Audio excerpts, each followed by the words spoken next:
Hey everyone, this is Art for Madness here. We're outside the shop in Signal Hill, California with our new Smart 453.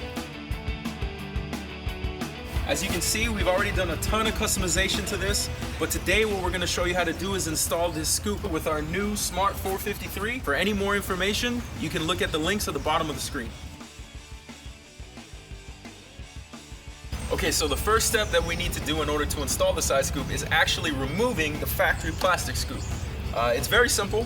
There are 4 clips at either corner, so there's one here, and then 2 at the back. What I normally do is I'll just take my pointer finger, stick it in through one of the slats from the original scoop, and start to gently pry.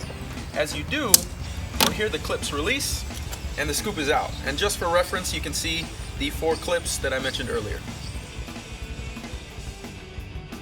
Okay, now that we have the scoop removed, what we need to do is we have to prep the surface area where the double-sided tape's going to adhere to the surface of the tritium cell. What we use here is just a simple alcohol swab that you can get at any generic drugstore. You can get rubbing alcohol and a cotton swab. Basically, all you're trying to do is remove any of the wax or impurities that would be a barrier from the paint surface to the paint itself.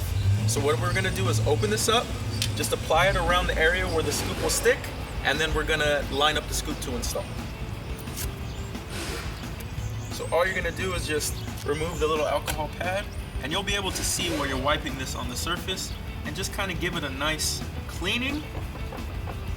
And you'll hear as it removes the wax, if you take care of the surface of the car like we do here and keep it all nice and shiny, it will start to squeak as the wax is removed, and that's when you kind of know that you've removed all of the surface material. And then when you look at it, you'll see the debris that you've removed.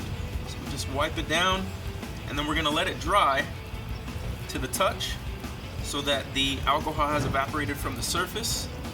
And then we'll get the scoop, we'll line it up, and we'll install. Okay, so I've gone ahead and removed the blue backing to the double-sided tape on the scoop.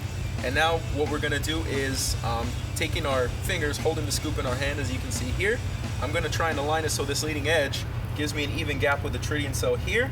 And then I'm gonna gently push it in place, stand back, and then when I see that it's in the position that I'd like, firmly press around the edge to make sure everything's seated and proper. So all you do is you're just looking at this gap here to try and make sure that it's even. Then when it gets to the point where it looks pretty even, you're gonna just gently place it. And you'll see that the tape holds it, but I didn't push it in place. So if you have to take it off, you still can. And then you just come back, take a peek at it, and that actually looks pretty good. So then what I'm gonna do is just firmly around the edge where the tape's seated, push down, and that'll seat it in place firmly. So we just press around the edge. And that's pretty much it. A couple of notes: you're gonna wanna make sure, do not wash the car 24 hours. And when you do this, make sure that it's not too cold, because the double-sided tape adheres better when it's warmer out. And what I mean by warmer is probably around anywhere north of 70 degrees or so. And that's pretty much it. So you successfully added about 30 horsepower, 30 foot-pounds of torque to your smart car. This is one of our #1 mods that we can do. But in all seriousness, a very aesthetic mod by a very good company. And that's pretty much it. So I hope you enjoyed the video. Please like, please subscribe. Always feel free to reach out to us at Madness, and thanks.